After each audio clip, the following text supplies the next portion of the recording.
They came from the dark spaces between stars, and they had never known defeat. Their empire stretched across 17 conquered worlds, each one taken with the same cold efficiency that their species was known for throughout the galaxy. They were tall creatures, standing nearly 8 feet high, with bodies covered in hard shells like insects. Their eyes were large and black, seeing in spectrums that humans could not imagine. They communicated through a hive mind that connected every soldier to every commander, making their armies move like a single organism with millions of bodies. When their shadow fell across Earth, they expected another easy victory. They had studied humanity from afar, watching their broadcasts and intercepting their signals. They saw a species divided by borders, fighting among themselves, wasting their potential on petty conflicts. The High Command estimated the conquest would take 3 planetary rotations. They were wrong, but not in the way they expected. The invasion began on a Tuesday morning in late spring. Ships that looked like massive black seeds descended through the clouds above every major city on Earth.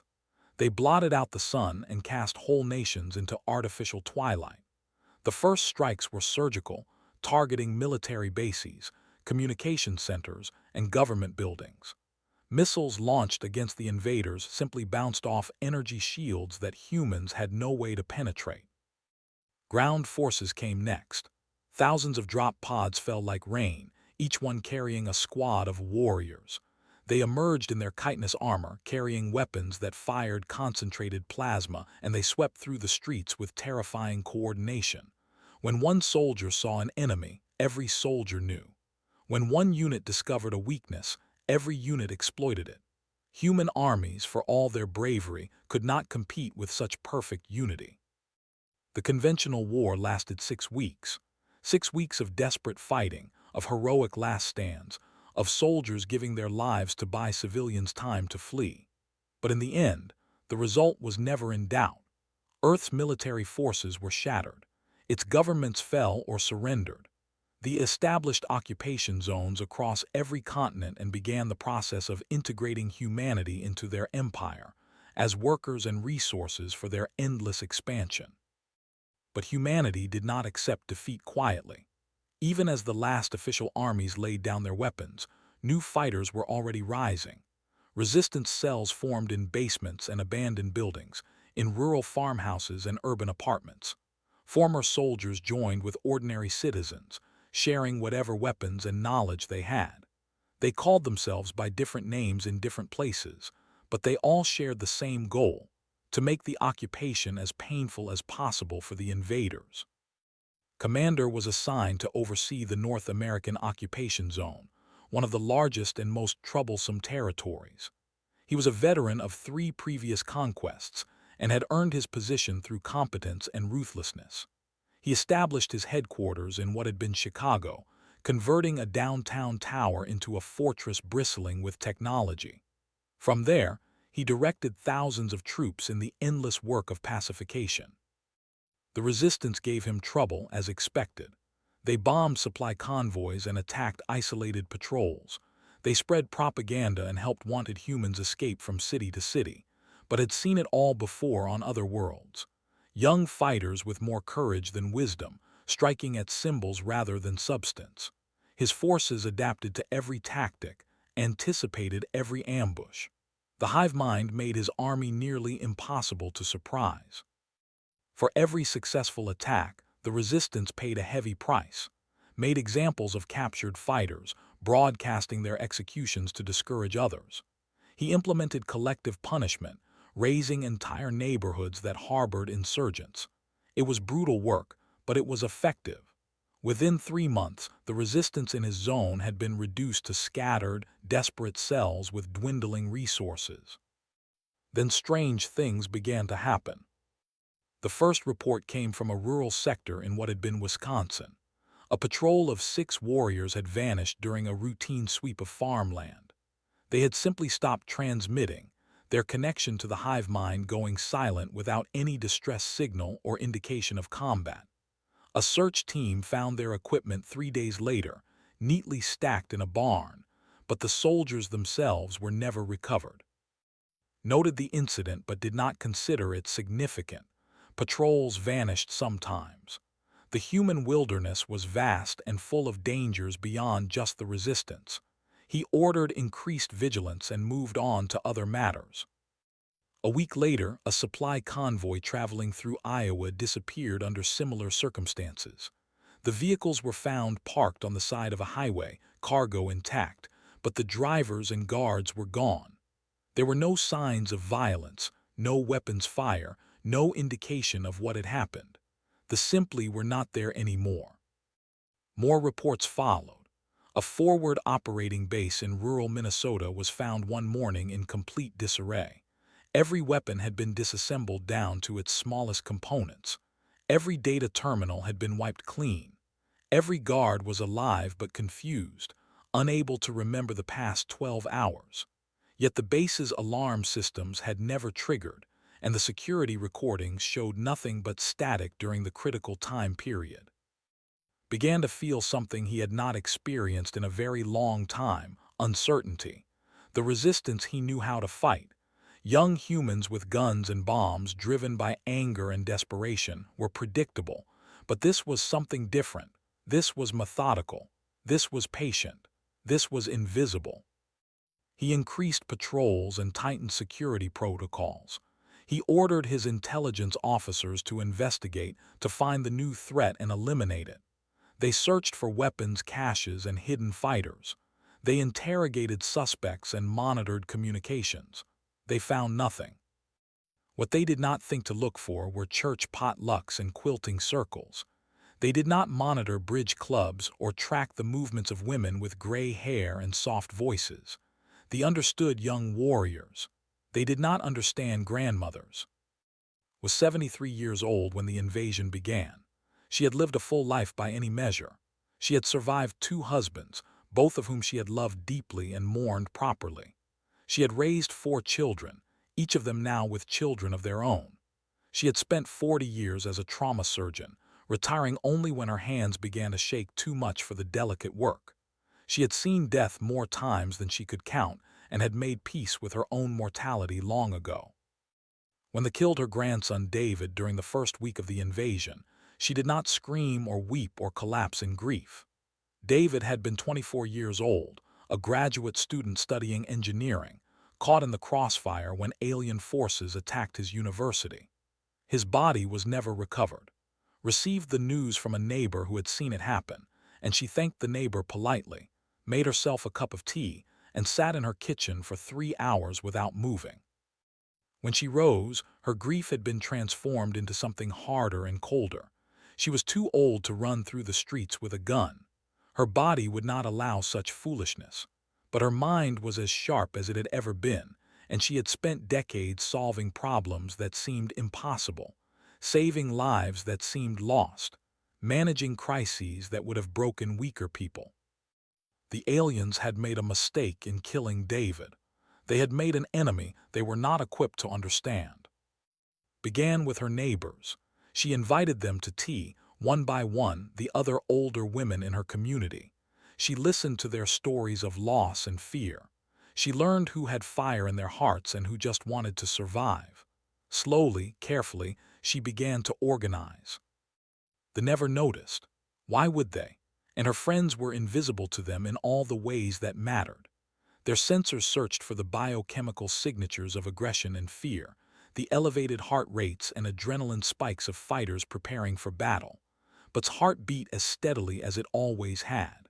Her blood chemistry showed nothing but the calm of a woman who had long ago learned to control her emotions in the operating room. She was not afraid of the aliens. She had faced worse things in her life. She had held dying children in her arms and told their parents that nothing more could be done. She had worked through wars and plagues and disasters. There were just another problem to be solved. And had never failed to solve a problem when the lives she loved depended on it. Within 3 months, S network had spread across 11 states. She never gave it a name because names could be traced. She never wrote anything down because records could be found. Everything was communicated through methods that had never thought to monitor. Foundation was simple: Old women talked to each other. They always had. They talked in church groups and book clubs, at grocery stores and in waiting rooms, over shared meals and during long phone calls that younger people could not understand.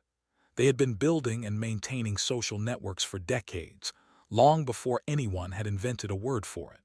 They could monitor electronic communications with ease, but they could not monitor every conversation between every grandmother in North America. His inner circle consisted of women she had known for years, all of them with skills that the invaders never suspected, had taught chemistry at a community college for 35 years before retiring, had been a locksmith for 3 decades, starting when it was almost unheard of for a woman to work in that trade. Dolores had spent her career as an electrical engineer, helping design power systems for hospitals and emergency facilities. Ruth had worked for 40 years as a translator, speaking 6 languages fluently. Helen had been a nurse specializing in anesthesia, understanding drugs and dosages with the precision of a pharmacist. Each of them had lost someone to the invasion. Each of them had that same cold fire burning behind their gentle smiles. The average age of S Network was 68. The youngest member was 52 years old and was constantly teased by the others for being practically a child.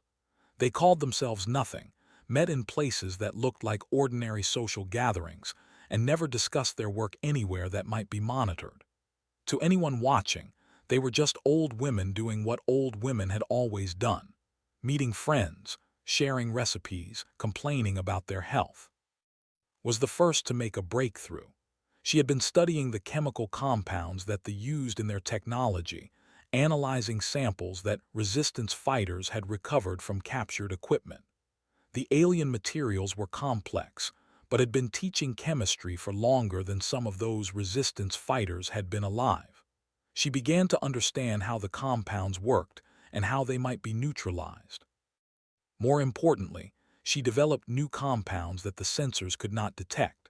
Their technology was designed to identify the explosives and poisons that young fighters might use. It was not designed to identify creations, which worked through entirely different mechanisms. A particular powder, when mixed with water and ingested, would cause temporary paralysis that lasted exactly 12 hours. Another compound could wipe electronic storage devices clean without triggering any alarms. A third could render a person unconscious while leaving no trace in their blood. Contributed her knowledge of locks and security systems. They had installed their own technology everywhere, but they had also incorporated existing human systems where convenient. Had been breaking into locks her entire career, helping people who had lost their keys or needed access to their own property. She studied the alien additions with the same methodical patience, finding their weaknesses and teaching others to exploit them. Dolores mapped power systems with the same care she had once used for hospital backup generators. She traced every connection from the headquarters in Chicago to the smallest outpost in rural Iowa. She found the weak points, the places where a small disruption could cause maximum chaos, and she kept detailed mental records that no search could ever discover. What made the grandmothers truly dangerous was not their individual skills, but how they gathered information. The occupation relied on human collaboration. They needed translators and administrators, workers and service providers. They needed someone to cook their food and clean their facilities and maintain the infrastructure they had conquered. And they preferred to have these services provided by those who seemed least threatening. Old women fit that description perfectly. Network placed members in every possible position. They served food in mess halls and cleaned offices in occupation headquarters. They worked as translators for alien commanders and as record keepers for human administrators. They volunteered to help wherever they could, always smiling, always grateful for the opportunity to serve. They accepted them without suspicion. Their culture revered elder females as the wise centers of their hive groups, the carriers of memory and tradition. Seeing human grandmothers seemed to trigger some deep recognition in their alien minds. The old women reminded them of their own brood mothers, and they treated them with a respect they showed to no other conquered species. It was the greatest mistake of their campaign. The grandmothers learned everything. They learned patrol schedules and communication codes. They learned which commanders were cautious and which were careless. They learned the tiny tells in body language that indicated confidence or fear, attention or distraction. They learned how orders flowed through the hive mind and where the information bottlenecks were. Ruth spent weeks serving as a translator for a regional commander, listening to every conversation, memorizing every detail. She pretended to be slow and confused when alien concepts became complex, asking for repetition and clarification until she understood exactly how military communication worked. The commander thought she was a foolish old woman, barely competent at her job. He never suspected that she was compiling a complete operational picture of his entire sector. Helen volunteered at a medical facility where wounded were treated, claiming she wanted to help ease suffering on both sides. She learned their biology with the same attention she had once given to human patients, understanding their vulnerabilities and weaknesses. She shared this knowledge throughout the network, teaching others exactly where and how it could be disabled without being killed. The test operations began small. A patrol would be isolated, subdued with compounds, and held until their memories of the past 12 hours could be safely wiped. The grandmothers wanted to know if their techniques would work, and they wanted them to become frightened and confused without understanding why. The supply convoy disappearance was their second operation. A grandmother working in the motor pool had provided exact timing and routes. Another had placed paralytic compound in the driver's water supply. A team of 12 women, none of them younger than 60, had walked up to the stopped convoy in broad daylight, smiled at the confused soldiers, and administered additional compounds to ensure cooperation. They woke up hours later in a secure location, their memories erased, their equipment already distributed to resistance cells across 3 states. The forward base operation was their masterpiece of the early period. It required 23 grandmothers working in perfect coordination, using access that months of patient positioning had earned them. They moved through the facility like ghosts, ignored by guards who saw only elderly cleaners doing their rounds. Every weapon was disassembled. Every computer was wiped. Every soldier was sedated and would wake with no memory of what had happened. Commander never identified the threat. His intelligence officers searched for the enemy they expected to find, young fighters with weapons and training. They found scattered resistance cells and eliminated them, believing they were making progress. They never suspected that the real threat was the gray-haired woman who brought coffee to their morning briefings, smiling kindly and asking about their work. Watched and waited. She gathered information and built her network. She placed her people in positions of access throughout the occupation structure, and she planned for the day when all of this preparation would be used. That day came on a Sunday morning in October, exactly 14 months after the invasion began, had chosen the timing carefully. Sunday was a day of reduced operations for the who had adopted human calendar conventions for administrative convenience. Morning was a time of shift changes and relaxed vigilance. October meant that the weather was cooling, giving her people an excuse to wear heavier clothing that could conceal necessary items. The signal went out through channels that no alien technology could monitor. A particular pattern of flowers in church arrangements, a specific recipe shared in cooking groups, a certain hymn requested at morning services. Across 3 continents, grandmothers received the message and understood. It was time. The attack came simultaneously in 47 locations across Europe, North America, South America, and Asia. Had spent months coordinating with other networks, other grandmothers who had independently reached the same conclusions she had. They had shared methods and information through channels even more carefully hidden than their local operations, building an international organization that they had never suspected existed. In Munich, A 70-year-old retired librarian named served morning tea to a regional commander as she had done every Sunday for the past 8 months. She had learned his preferences exactly: strong black tea with 2 spoons of sugar, served at precisely 8 in the morning. Today the tea contained something extra, a compound that had designed and had carefully prepared. Within 20 minutes, the commander was unconscious. His communication equipment had already been replaced with non-functional replicas by his companions, who had spent the night in the facility pretending to do extra cleaning. A group of 12 grandmothers led by a former hospital administrator named Santos walked into a detention facility where human resistance fighters were held. They came carrying food baskets and wearing the identifying cards of an approved charitable organization. The guards saw gray hair and warm smiles, and they opened the gates without hesitation. 40 minutes later, and her team walked out with every prisoner in the facility. The guards were alive but unconscious, their weapons secured, their communications disabled. The prisoners, many of them young fighters who had expected to die in that place, followed the grandmothers with expressions of pure disbelief. In Seoul, a 74-year-old named Park Sun sat at a computer terminal in the occupation's communications center. She had worked there as a translator for 11 months, and they had long ago stopped watching her closely.